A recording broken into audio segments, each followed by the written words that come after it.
Pour la science, je me suis inscrite sur Tinder. Je n'avais jamais eu l'occasion et jamais eu le désir d'utiliser cette application pour des rencontres. Ça m'a pris 5 minutes. Télécharger l'application, y entrer mon numéro de téléphone et mon adresse mail, entrer le code de vérification. J'ai décidé de garder mon prénom, Lucille, et j'ai sélectionné 3 photos pour compléter mon profil. La première est un portrait où je tire la langue, la seconde un cliché où je soulève un large jupon jusqu'à la démarcation de mes bas noirs. Sur la troisième, je me prélasse sur le parquet, au soleil, avec une robe un peu décolletée. Les photos ne sont pas retouchées. 2 sur 3 ont été publiées sur mon compte Instagram, donc assez sage pour côtoyer les photos de mes enfants et les souvenirs de voyage. J'y apparais peut-être un peu sexy, mais sur les 3 photos, je suis largement couverte tout de même. J'ai vu par la suite que de nombreuses femmes avaient choisi pour leur part un cliché de vacances en maillot de bain. On dira que mon profil est un peu mystérieux. Principalement aussi parce que les photos et mon prénom sont tout ce que les personnes peuvent voir de moi. Je n'ai pas écrit de biographie et je n'ai pas exprimé mes désirs, autre que celui, dans l'application en cochant une case, de rencontrer des hommes et des femmes. Les premiers messages sont explicites. T'es trop sexy sur ta dernière photo. J'ai trop envie de te faire des bisous partout sur ton corps. Miam, que tu es sexy. Tu veux jouer avec moi ce soir ? J'ai très envie de te goûter. Je commence à répondre, et puis je m'épuise. Au bout de quelques messages lapidaires, les hommes qui me contactent ont envie de rencontres IRL. Je me concentre sur les profils avec lesquels je veux matcher. Je choisis des hommes et des femmes qui me plaisent vraiment. Je préfère celui qui cite « Pour que tu m'aimes encore » de Céline Dion à celui dont la bio ne précise que Kubrick, Lynch, Dolan. Mais de longues minutes après, je me demande lequel est le plus cynique des deux. Je choisis aussi ceux qui se vendent mal, qui s'excusent d'exister dans leur bio, dont le regard est gêné sur la photo. Ceux-là ne sont jamais sûrs de leur approche. Très sexy, comment vas-tu ? Sorry si trop avenant, je suis assez direct comme garçon. Ou encore, salut Lucille, je ne suis pas très douée pour engager la conversation ici. Un autre se prend franchement les pieds dans le tapis. Il m'écrit le mot bonjour, mix de bonjour et bonsoir, sous prétexte, je cite, qu'il fait jour mais que c'est le début de la soirée. Comme ça, pas de malaise. Je ne réponds pas. Il enchaîne. Mon message d'avant reste malaisant, soit dit en passant. Comme tout début de discussion, en fait. Je passe à autre chose. On me qualifie de charmante, de sexy. On me dit « tu es le feu ». Beaucoup commentent mes tatouages apparents, mon prénom. Certains tentent le jeu de mots « salut Lucille ». Un audacieux s'essaye à l'analyse de mes pauvres informations. Je reste quelques heures, même pas toute la soirée. Je me sens vite submergée. En quelques minutes, je totalise 25 matchs. 17 hommes me gratifient d'un super like. J'arrête de répondre à leurs messages. Je ne sais pas quoi répondre à leurs invitations à aller boire un verre et plus si affinité. Sur l'application, on ne peut ni envoyer ni recevoir de photos en privé. Ça me protège des dick pics et c'est une bonne chose. C'est sûrement pour ça que beaucoup proposent très vite de passer sur d'autres réseaux sociaux comme Snapchat.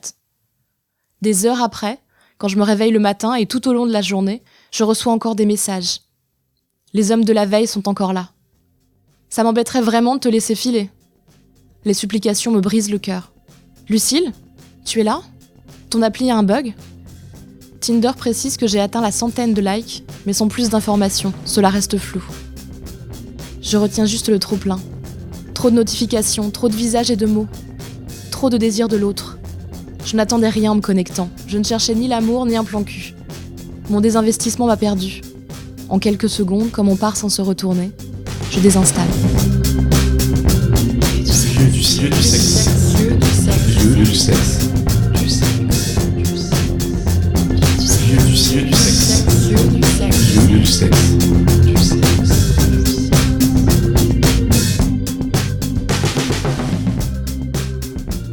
Je suis née en 1985. J'ai fait quasiment toute mon éducation sexuelle à l'ère pré-internet. J'ai vu mon premier porno, Les charmes secrets de Miss Todd, à 13 ans. C'était une VHS empruntée à des parents d'une amie, et nous avons décidé de le voir à 10 lors d'un goûter d'anniversaire. À l'époque, on s'échangeait encore des magazines. Les garçons fantasmaient sur Clara Morgan, mais personne ou presque n'avait vu un de ses films. J'ai vu mes premiers pornos en VHS, et puis j'ai assisté à leur extinction. J'ai vu l'avènement des tubes, des tags, des dick pics, des sextapes, des applis pour du sexe d'un soir. Quand j'étais au collège, on répétait aux filles qu'il fallait sucer pour garder son copain, alors que personne ou presque ne s'était encore galoché. Au lycée, il fallait avoir un sex friend et un avis sur la sodomie. La bulle de la sphère privée a éclaté. Le porno chic a fait des ravages, le gonzo peut-être encore plus. Il fallait le string et l'épilation intégrale. Il fallait ne pas hésiter, ne pas avoir peur, ne pas avoir envie d'attendre non plus. Je me souviens de soirées entières passées à chatter avec des hommes plus âgés sur Internet. J'ai maîtrisé le cybersexe avant de maîtriser mon propre plaisir. Je n'avais pas conscience tout à fait de l'importance de ce plaisir, mais je savais l'importance d'expérimenter, d'essayer d'être virtuellement une femme ou un homme, de changer mon âge, de changer de vie, de tester ma séduction. Derrière mon écran, le désir de l'autre était beaucoup plus facile à appréhender. La seule chose que j'ai craint, finalement, c'est de me faire rattraper par mes parents. Mais tout le monde n'a pas eu ce parcours. C'est le cas de Marie, qui a attendu d'en avoir vraiment envie pour expérimenter le désir virtuel. Elle avait plus de 30 ans. J'avais jamais trop envoyé de photos de moi nue, mais je sais pas, j'ai commencé à sympathiser avec un garçon sur Twitter et en fait on est devenus tellement proches que une fois j'étais sur une plage et en gros je lui ai envoyé une photo en maillot et je suis pas terriblement à l'aise avec mon corps et en fait sa réaction était tellement ouf que après j'ai fait plus quoi. En fait, ça a été graduel. C'est d'abord, tu montres un truc et ensuite, tu vois comment il réagit. Et donc, progressivement, tu as moins de fringues, quoi. Et moi, le premier test que j'ai fait, j'étais sous la douche chez ma meilleure amie. Et elle avait un miroir bien placé et tout. Et en me cachant la poitrine, j'ai pris une photo comme ça. Et c'est un truc qui me serait pas venu à l'idée. Mais ouais, je pense que j'avais déjà vu des trucs sur Instagram ou voilà des posts comme ça de genre d'instagrammeuses de grande taille ou voilà. Et du coup, je trouvais ça joli et donc je pense que j'ai fait la reproduction quoi. J'ai commencé à envoyer cette photo-là qui était relativement soft et puis comme il y avait un peu d'ombre et tout, enfin ça faisait presque photo artistique. Et lui, il a répondu avec pas beaucoup de subtilité, avec une dick pic. Je crois que j'en avais jamais reçu, enfin, en tout cas des sollicités, on va dire. Du coup, c'était très surprenant. Et toi, est-ce que tu t'es renseigné, est-ce que tu as regardé des vidéos pour savoir comment, ne serait-ce qu'un peu anglais, est-ce que tu t'es formée pour faire un peu mieux? Alors, je me suis pas formée à proprement parler, mais j'ai eu un peu de conseils. C'est-à-dire que ma meilleure amie, qui a beaucoup plus l'habitude de faire ça, qui est un mec qui voyage beaucoup, qui est entrepreneur, elle m'a donné des astuces.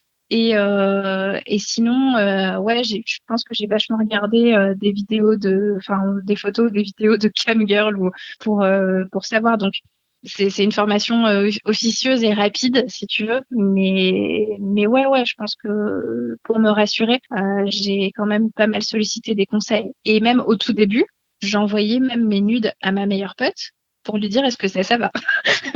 C'est bizarre. Je pense que ça m'a fait du bien. J'ai toujours, et je suppose que j'aurai toujours des problèmes de poids, même si je fais des dizaines d'heures de sport par semaine.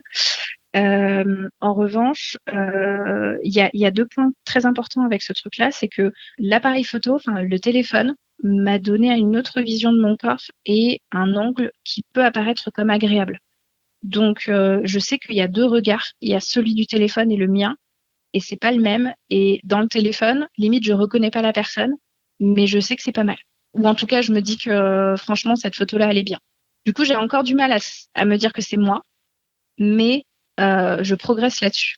Je suis beaucoup moins en train de me battre contre un truc qui n'existe pas, et je pense que je me déteste plus. Ça aide. Tu l'as aimé cette phase de séduction dans la virtualité ? Ah ouais, cette phase de séduction et de désir absolu, elle est incroyable. C'est genre un des meilleurs trucs que tu peux vivre dans ta vie parce qu'en plus, je pense que ça s'assimile un peu à ce qu'avaient, tu vois, les correspondances dans les années, dans les siècles précédents. Toute cette relation épistolaire à dire à quel point tu désires l'autre, à essayer de trouver des mots un peu différents pour ne pas avoir l'impression de tourner en boucle et pour faire monter le truc. Vraiment, c'est super et c'est accéléré parce que là, t'as pas 3 semaines à attendre pour avoir la réponse, la lettre de réponse. C'est tout de suite et donc c'est très exaltant en fait comme phase. On dit souvent, Internet à cette époque, c'était le Far West. Il faut comprendre que l'espace était alors un grand terrain de jeu et que personne n'avait conscience de la gravité de ce qui s'y jouait. Rien n'était grave. Internet, c'est pas la vraie vie. On entend de moins en moins cette phrase alors que des milliers de personnes y ont construit leur carrière, certains des fortunes, que d'autres, beaucoup, y ont trouvé l'amour. Et que quasiment tout au quotidien est facilité par l'utilisation d'Internet. À l'époque, donc, S'y faire passer pour quelqu'un d'autre, ou pour ce qu'on avait l'impression d'être à l'intérieur, était une possibilité tentante. Tous les fantasmes étaient permis. Et le fantasme aussi du sentiment amoureux naissant. Éléonore a connu, il y a quelques années, les prémices d'une belle histoire qui n'a pas supporté le passage du virtuel au réel. C'était une relation complètement virtuelle où je suis tombée amoureuse d'un garçon que je n'ai jamais rencontré dans la vraie vie quand je suis tombée amoureuse de lui et que j'ai fini par rencontrer une semaine après et où là ça a été un peu la débandade si je puis dire parce que physiquement ça collait pas, mais j'ai vraiment eu la sensation en tout cas de vivre une histoire d'amour passionnée et passionnante pendant une semaine à travers Internet avec un mec que je ne connaissais pas. Ça s'est passé sur le site et un petit peu sur Chatroulette, qui est un site que je ne connaissais absolument pas et je sais plus comment, j'avais lu des trucs... genre des textes où on parlait de chatroulette et je ne savais pas ce que c'était. Donc j'ai googlé chatroulette, j'ai vu forum sexe ou je sais plus quoi, la définition de chatroulette et je suis allée dessus par curiosité pour aller voir. Et donc j'ai un soir où j'avais rien à faire, donc je me connecte sur chatroulette, je crée un pseudo, ça prend une seconde. Et là, il y a 50 fenêtres qui s'ouvrent à la seconde de mecs qui t'écrivent « Salut, ça va ?» avec 3 fautes d'orthographe en 2 mots. Et le truc est assez fun et les mecs te parlent de cul hardcore tout de suite. Enfin, c'est un peu lunaire. Et moi, pour le délire, parce que j'étais dessus je découvrais, j'essaye de chatter avec 2-3 mecs et c'était vraiment d'un niveau... assez rigolo parce que j'avais jamais chatté sur Internet et je m'amuse à chatter et à parler de cul un peu hardcore avec des mecs que je ne connais pas sur ce site pour le délire, vraiment par curiosité. Et il y a une des fenêtres qui s'ouvre où le mec me parle, ne fait pas de faute, ne me parle pas de cul et je sais pas comment je sais plus, là je me rappelle plus, j'ai plus les détails, c'était il y a des années, mais on commence vraiment à discuter. Le mec écrit super bien. Et on parle absolument pas de sexe, mais très vite, et je ne sais pas pourquoi, on commence à parler de littérature, d'art, de cinéma. Et la conversation s'engage comme ça avec lui. Donc évidemment, j'arrête toutes mes fenêtres chat où je découvrais un peu les dirty talk sur Internet. C'était la première fois, donc c'était un peu pour voir et pour tester et pour m'amuser. Et finalement, je commence à chatter pendant des heures et des heures avec ce garçon. Assez vite, peut-être au bout d'1 heure ou 2, il m'a proposé qu'on s'ajoute sur MSN. J'avais encore à l'époque MSN. Donc on s'ajoute sur MSN et à partir de là, on commence vraiment une relation épistolaire, mais en fait boulimique, je pense que le premier soir, on est resté à discuter jusqu'à 3h, 4h du matin. J'avais dû me connecter sur le site à 10h. Donc en fait, on parle déjà pendant des heures. Et je trouve ce mec passionnant. Et à aucun moment dans cette première discussion et cette première nuit, on parle de sexe où on n'est pas dans la séduction, on est vraiment dans la découverte des goûts l'un de l'autre. Et vous parlez de quoi le deuxième soir ? Alors, le deuxième soir, je pense c'est pareil, pendant les premières heures, on se raconte nos vies beaucoup. Je pense que ça a dû, à un moment au milieu de la nuit, commencer à déraper en mode séduction, un petit peu de sexe, mais ça reste très soft, c'est pas vraiment sexe. Le lendemain, ça devient encore plus... l'impatience de le retrouver le soir, 3e soir, est encore plus grande. Et le 3e soir, on se reconnecte le soir et pareil, des heures. Là, on commence à se chauffer et ça devient très excitant. Et du coup, ça devient aussi frustrant d'être sur Internet. Donc, on décide de passer le cap et de s'appeler. Et finalement, on passe... là, je pense qu'on reste jusqu'à 5h du mat pendant encore 4 heures au téléphone. Et... on se chauffe aussi au bout d'un moment et on fait l'amour par téléphone. Et on s'endort même avec le combiné bonne nuit, sans raccrocher, à 5h du matin. Donc le truc est complètement surréaliste, quoi. J'ai vraiment l'impression que c'est mon âme sœur, mon mec, c'est assez étonnant. Et donc très vite, on arrive à la fin de la semaine. Tout ça s'est fait sur une période... oui, c'est vraiment fait du dimanche au dimanche, quoi. Et finalement, on décide de se rencontrer dans la vraie vie 5 jours, 6 jours après, le dimanche qui arrive. Et en fait, ce qui se passe, c'est que sur MSN, il y a une toute petite photo en miniature. Donc, je voyais... En fait, on s'entendait tellement bien, on était tellement complices que j'ai même pas pensé à son physique. Et quand on s'est ajouté sur MSN, il y avait donc la toute petite vignette où je vois un brin que je vois pas très bien. Puis, comme ça, en miniature, il me fait vaguement penser à Romain Duris. Donc, mais vaguement. Et en fait, quand on s'est appelé, sa voix était magnifique. Il avait une voix chaleureuse, chaude. Enfin, je tombe amoureuse aussi de sa voix, surtout. Et je construis un personnage qui ressemble à Romain Duris. Donc, j'ai la miniature sur MSN, j'ai sa voix. Et donc, je m'attends, en fait, je réfléchis pas et je m'attends à tomber sur un mec un peu dans ce style-là. Et alors quand j'arrive, pas du tout. Physiquement, c'est pas du tout. Je m'étais imaginé un mec un peu grand, tout sec, maigre. Enfin, je sais pas. Je m'étais forgé une image à la Romain Duris. Si finalement je tombe sur un mec hyper balèze, habillé un peu bizarrement avec des chaussures de randonneur. Voilà, des trucs, rien ne me plaît dans son physique. Et donc, en fait, c'est évidemment, j'essaye de ne pas le montrer quand on est au rendez-vous et de reprendre le fil de la discussion qu'on avait par écrit, qu'on avait à l'oral par téléphone. Et là, en face à face, c'est complètement surfait, ça ne marche pas du tout, il n'y a plus du tout le truc qui existait. Et et j'étais assez mal et j'essayais intérieurement, j'essayais de me dire mais ne t'arrête pas à ça, tu le connais, tu sais ce qu'il y a à l'intérieur, donc j'essayais de chercher des détails dans son physique pour trouver un truc excitant, parce que mine de rien ça compte. Donc par exemple ses mains, tu vois, des mains d'homme ça peut être super sexy, ça peut être excitant, et même ses mains, je sais pas, rien ne me plaît en fait chez lui. Et finalement, j'abrège le rendez-vous. Enfin, on boit un verre, ça n'a rien à voir avec ce qui se passait sur Internet ou par téléphone. Et je repars de ce rendez-vous, mais avec la sensation d'avoir un chagrin d'amour, d'être tombée amoureuse d'un fantôme, de quelqu'un qui n'existe pas. Et je me sens vraiment mal, j'ai vraiment le cœur brisé quand je rentre chez moi.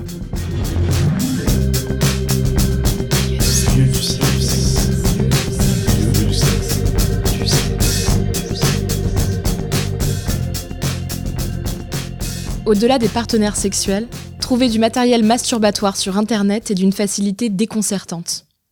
Des affiches collées sous les ponts des grandes villes pour 3615 ULA, on est passé aux applications colorées, simplifiées, ergonomisées. On définit ses désirs par des tags, on trouve à toute heure du jour et de la nuit quelqu'un proche ou à l'autre bout du monde en train d'offrir un show sexy à ceux et celles qui passent par là. On n'est jamais seul. On peut être acteur ou actrice, mateur ou mateuse, épistolaire ou visuel. On peut passer la frontière du réel. En France, longtemps, les libertins et libertines se retrouvaient sur net-échangisme. Depuis quelques années, le site est devenu Wild, réseau social pour s'aimer à plusieurs. Back to the Future. Alors, net-échangisme, c'était vraiment le premier site libertin de France, qui a été créé en 2001. Donc, ça date vraiment il y a très très longtemps. Et voilà, on a grandi, on est devenu leader sur le milieu libertin. Et on a décidé en pleine gloire, mais c'est vraiment en pleine gloire, on était au top du top, on s'est dit on va prendre un petit peu de temps pour se poser et voir ce qu'on peut proposer aux gens. On a fait ce qu'il fallait faire et on s'est dit tiens, faut partir sur un réseau social. Et à partir du moment où on a basculé en réseau social, c'est plus uniquement un site de dating, c'est un site dans lequel on peut poster des photos. On a un mur, un peu comme Facebook en fait, on a des publications, on peut s'exhiber en live, on peut tout faire en fait, donc c'est ça qui est hyper cool. C'est un peu le Facebook pour les gens qui veulent. Alors nous on dit le parce que ça nous fait marrer, mais c'est tous les gens qui veulent avoir des relations en solo ou à plusieurs, en tout cas qui sont open sur leur sexualité, qui ont envie de découvrir des choses, que ce soit en couple, que ce soit en tant que célibataire. Ils savent que chez Wild il y a toutes les affinités et ça c'est trop bien. Ils savent qu'ils vont rencontrer, si on est fan de BDSM, on peut rencontrer des gens qui font du BDSM. Ceux qui sont libertins, ils vont pouvoir rencontrer des gens qui sont libertins. Ceux qui sont plus duo, tout seul, ou en club, ou à la maison, ou juste s'exhiber en cam, parce qu'on peut faire ça chez Wild aussi, ils savent qu'ils peuvent le faire. On a de toutes les tranches d'âge, de 18 à 80 ans. Et puis toutes les tranches de la société française, voilà, toutes les CSP se mélangent et c'est pas un fake de dire ça, c'est la vraie réalité. On a des étudiants, on a des ouvriers, on a des ingénieurs, on a des chefs d'entreprise, on a tout et tout ça se mélange joyeusement. On a une influence, mais je pense qu'on a plus épousé nous l'air du temps. Franchement, je sais pas. Je pense qu'il y a une vraie libération. En tout cas, ce qui est sûr, c'est de la parole et des envies et de la libido. On le voit notamment depuis quelques mois avec des comptes Instagram qui cartonnent. Je pense à Tajoui, je pense à Merci beaucoup. Et notamment chez les femmes. C'est un milieu qui est nettement moins hétérocentré qu'avant. Et les femmes prennent la parole. Et ça, c'est trop cool. Et ça fait bouger les choses aussi. Ça, par contre, c'est une vraie réalité. On sent vraiment les femmes qui prennent la parole sur tous ces sujets-là, sur leurs envies, c'est assumé. Et donc il y a une libération de la parole. Donc après, quelle est la part de ça dans l'évolution du milieu de Wild, je ne sais pas, mais nous on sent quand même que les planètes s'alignent autour de ça, et il y a une vraie démocratisation de la sexualité, donc ça fait plaisir. Et des pratiques un peu plus open qu'avant. Internet, c'est aussi un espace où se sentir bien en sécurité derrière son écran. On expérimente, on teste ses goûts, ses limites, et on se dévoile. Un peu, beaucoup, passionnément. Intéressé par le milieu du porno, Nyx a trouvé sur Internet la passerelle idéale pour devenir travailleur du sexe, sans la violence de la rue ou l'abattage des tournages de porno d'industrie. Je me suis dit, pourquoi pas moi ? Entre autres aussi parce que je trouvais pas forcément le porno qui me plaisait. Donc je me suis dit, pourquoi pas le faire ? J'ai 23 ans et je fais de la cam et du porno. J'en suis venu là parce que j'ai rencontré des personnes proches du milieu, dont Carmina, avec qui j'ai beaucoup discuté sur un serveur Discord du Tech Parfait qui existait avant. J'ai beaucoup discuté donc avec des personnes autour du milieu du porn, etc. Et je me suis rendu compte que c'était quelque chose qui me plaisait vraiment beaucoup. Et un jour, j'ai décidé de pourquoi pas essayer d'en faire. Et c'est à ce moment-là que j'ai fait 2 vidéos que j'ai sorties sur Pornhub, donc en gratuite. Pour vraiment mettre un pied dans le monde et me dire ok, ça y est, j'ai fait quelque chose. Et ensuite je me suis dit que j'allais essayer la cam. Alors la première diffusion que j'ai faite, c'était pas vraiment préparé. Pour le coup, juste je savais que j'avais envie de diffuser depuis longtemps, je savais que ça allait être dans ma chambre, je savais à peu près comment mettre l'angle de caméra, etc. Et j'ai passé 3 mois à chercher une caméra parce que j'en avais pas. Et un jour, j'ai récupéré une ancienne webcam très, très efficace. Donc je l'ai installée juste pour voir, j'ai fait des réglages pour voir à peu près comment ça se passait. Et comme je m'étais déjà inscrit sur le site de cam, je me suis dit pourquoi pas diffuser maintenant. Donc j'ai lancé ma première diffusion, j'étais encore tout habillé juste pour voir si ça fonctionnait. Au final, je suis resté 1 heure à discuter avec des gens qui passaient. C'était sympa. J'ai peut-être fini torse nu ou quelque chose comme ça. Mais la première première cam, je me suis dit ok, ce soir je fais un show, j'essaie de faire un truc, etc. Pour le coup, oui, je m'étais préparé, je m'étais bien habillé, on va dire. J'avais même un Hush, donc un toy connecté. J'avais bien préparé le truc avec un menu, enfin à peu près un menu, parce que je l'ai revu un peu après, forcément. Sur les sites de cam, en fait, on peut donner des tokens aux personnes, des petits tips aux personnes qui font les shows. Et un menu, c'est pour tant de tokens, je fais telle chose. Genre, pour 15 tokens, je me mets 3 fessées. Pour 20 tokens, je suce un god, enfin, en fonction. J'ai un grand kiff à faire ça, mais je vois aussi ça, oui, comme un boulot. Quand je mets la caméra, c'est oui, voilà, va falloir que je fasse telle chose, telle chose, telle chose. Dans ma tête, c'est assez clair. Et c'est parti. Et puis après, en fonction de comment ça tourne, j'essaie de réorienter ça de manière à ce que ce soit bien pour un œil extérieur. Je pense toujours, quand j'y suis, à l'œil extérieur. Et je préfère, pour le coup, le porn.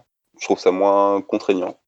Parce que du coup, la cam, c'est une plage horaire, c'est une préparation, c'est beaucoup de choses, c'est beaucoup de travail. Et c'est une animation aussi à maintenir pendant 2-3 heures.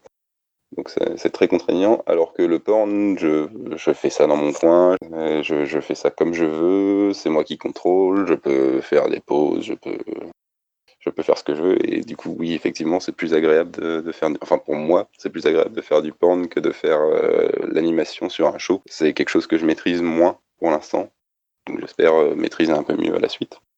Pour moi, Internet, c'est à la fois un facilitateur d'expériences en réel et un immense espace de jeux virtuels.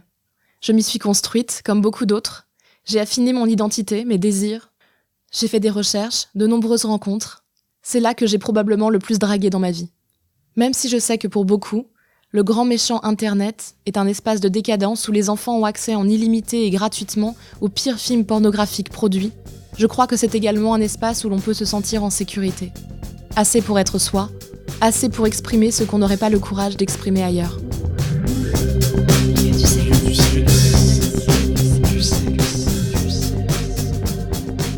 Vous venez d'écouter le 2e épisode de Lieu du sexe. Une série de 5 reportages par Lucille Bélan, produite et réalisée par Slate.fr.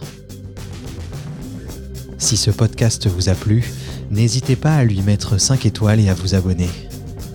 Retrouvez les prochains épisodes de Lieu du Sexe sur slate.fr et votre application de podcast préférée.